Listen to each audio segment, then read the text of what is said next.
Hello guys! Hello Pisces! Welcome dito sa aking channel, Kapalaran 888. Welcome guys! Alamin natin yung first 15 days reading para sa lahat ng Pisces ngayong December 1st hanggang 15, 2024. So, Pisces, kung bago ka sa channel ko, please like, share, and subscribe. Pakipress ang notification bell button para updated ka sa mga videos na ina-upload ko. And doon sa mga dati kong subscribers, thank you guys sa inyong lahat, lalo doon sa mga nag-share ng kanilang super thanks.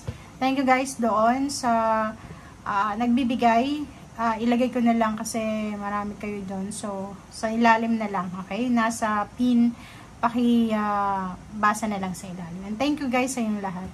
Okay, so first card mo dito, Pisces, is yung first 15 days ng December, yung blessing na matatanggap mo is number 8. Number 8, a blessing on your intuition. So, for example, kasi minsan, di ba, yung intuition natin naka-black. But this 15 days, first 15 days of December, unblock yung intuition mo. So, makinig ka sa sinasabi ng intuition mo. Yung may mga pinag-iisipan, hindi masyadong alam kung anong direksyon yung tatahakin. Dito sinasabi na makinig ka sa instinct mo kasi ito yung pwedeng guidance, ito yung pwedeng makatulong sa'yo in terms ng mga confusion nyo or yung mga decision making. Okay? So, dito, especially in terms of money, since number 8, sinasabi na gamitin mo yung intuition mo sa 15 days na to. Okay. Tingnan natin kung ano yung balita tungkol sa pera, resources, energy, love life, Pisces. Kumuha tayo dito ng 1 card. Okay. So, journey, number 2. So, nakikita ko sir dito na may mga Pisces na pwedeng meron silang binabalak na pagte-travel or pwedeng paglalakbay, paglilipat ng bahay, relocation, international, local, or kung ano pa man to, a change of career, change of residence, zip code. Kaso lang nakikita ko na medyo nagdadalawang isip ka, 'di ba? So, for example, from December 1 hanggang 15, hindi ka makapag-decide. Sa 15 days na to, hindi ka makapag-decide kung ano talaga yung gusto mong gawin or kung ano, sang lugar. Like, okay, nakapag-decide ka na kung saang bansa ka pupunta, pero hindi mo alam kung anong city or sa kung ano yung lugar. And nakikita ko pwedeng yung iba din, hindi nyo alam kung tutuloy ba kayo or mag-i-stay. Okay? Paki-comment sa comment section if ito yung mindset nyo habang parang nanonood kayo ngayon.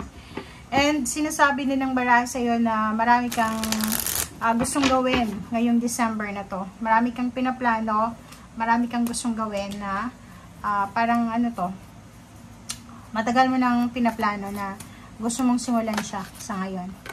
Okay, 3 of Fire, goals, expansion, and vision. So, may hinihintay ka, pwedeng hinihintay mo itong visa, documents, announcement, travel, kung ano man siya, nakikita ko yung goals mo. Merong expansion of goals, merong expansion ng vision, business, or collaboration. So, nakikita natin kung ano man itong hinihintay mo ay posibleng dumating na ngayong first 15 days ng December. Okay. Next card natin is Knight of Air. So, ganun din. Sinasabi ng baraha sa'yo dito na ano man ang balitang ito na darating sa'yo, ano man itong expansion na darating sa'yo, sobra kang determinado and motivated. So, sabing trabaho, nakikita ko na sobra kang workaholic from December 1 until 15.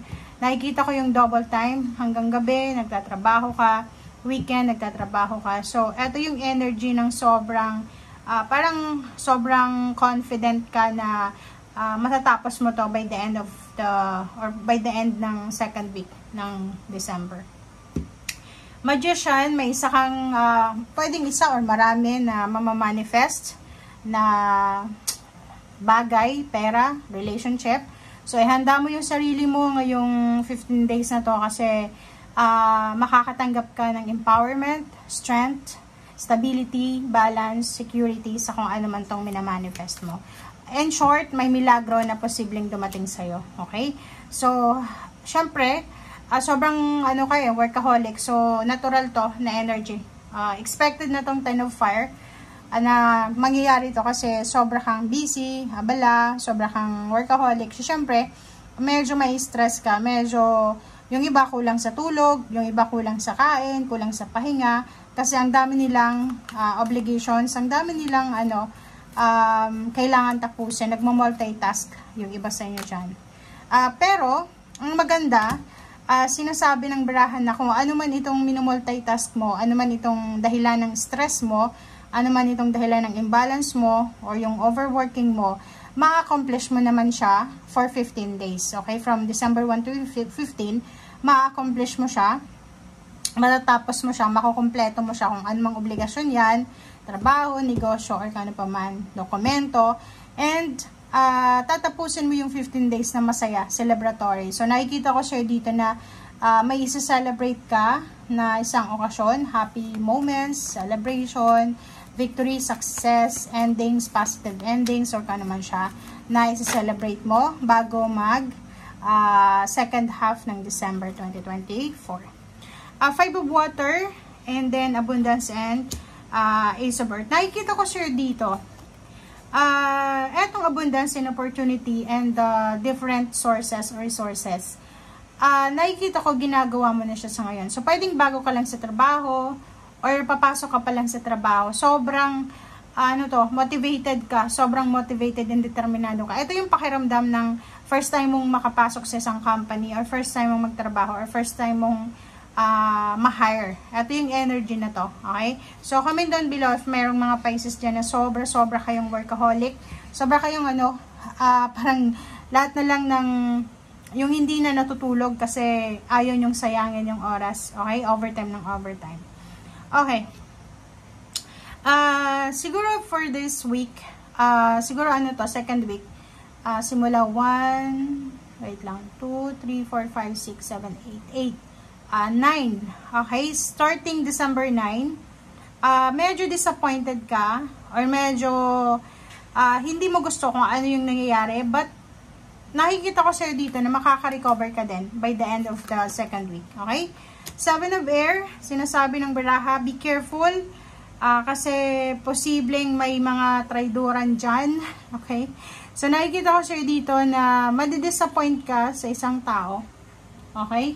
Madidisappoint ka sa isang tao, madidisappoint ka sa kung anong parang behavior ng taong ito. Parang siguro tinulungan mo, and madidisappoint ka or magsisisi ka kung bakit tinulungan mo, kasi pwedeng gagawa ito ng masama laban sa'yo. Sa loob ng trabaho, sa loob ng business, mag-iingat ka sa first 15 days na to, kasi nakikita ko sa sobrang abundant mo, sa siguro sobrang blessed mo, may mga taong naiinggit sa'yo na gusto nilang sirain kung ano yung meron ka sa ngayon. So, be careful kasi pwede kang magsisi sa bandang huli. So, nakikita ko na maging matalino ka from December 1 hanggang December 16 or 15. But, everyday kailangan maging matalino kasi palagi kang naluloko, na scam, na mamanipulate. Okay? Okay, next card is Page of Air. Oh, 'di ba? So nakikita ko dito, i-analyze mo daw yung situation kasi posibleng yun na nga, mayroon kang revelation na malalaman, katotohanan. Nakikita ko sure dito lalabas lahat ng mga taong gumagawa sa iyo ng masama. But the good news is 9 of Water, sinasabi na may mga wishes ka, dreams, and the source of happiness na posibleng yun yung milagro na ibigay sa'yo ng universe ngayon. Okay? And then, nakikita ko dito yung balance, number 14.5. Hindi mo naman kailangan na parang kung may mga taong naiinggit sa'yo, may mga taong ida-down ka, hindi mo naman kailangan na parang maging negative, parang ganun. Kontrolin mo yung emotion mo kasi hindi ka naman connected sa kanila. Yung opinion nila is sa kanila yun. Okay? 7 of Earth, nakikita ko sir dito na may hinihintay kang pera. Okay? From December 1 hanggang 16, pwedeng naghihintay ka ng pera. or pwedeng naghihintay ka ng payouts, payments, bonuses, or kano pa man. Page of Fire, kitang-kita dito yung sobrang pagka workaholic ng mga Pisces na individual. Nakikita ko yung sobrang eagerness dito. Eagerness na parang makuha mo yung financial fulfillment. Eagerness na ma-fulfill talaga lahat ng mga gusto mo sa buhay. Motivated na motivated ka sa first 15 days na to. Sa either trabaho or business, nakikita natin na yung motivation mo is magdadala to sa'yo ng milagro. Okay, thank you guys for watching and see you again. Bye!